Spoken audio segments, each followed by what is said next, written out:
Ja, så er vi inde ved Designcykler, og her står Markus.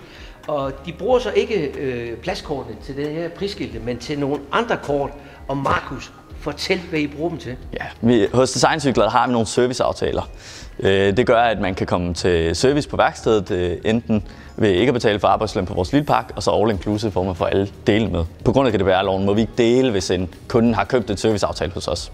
Så måden vi gør det på, det er, at vi giver dem sådan en fysisk kort her, som vi printer på de grå kort. Lad os sige, at de køber en totalservice, så printer vi sådan det her totalservice-kort til dem. Vi har også et normalt kort til vores anden servicepakke. Okay, der er to? Ja, yes. Ja, okay. Så vælger vi bare anden print.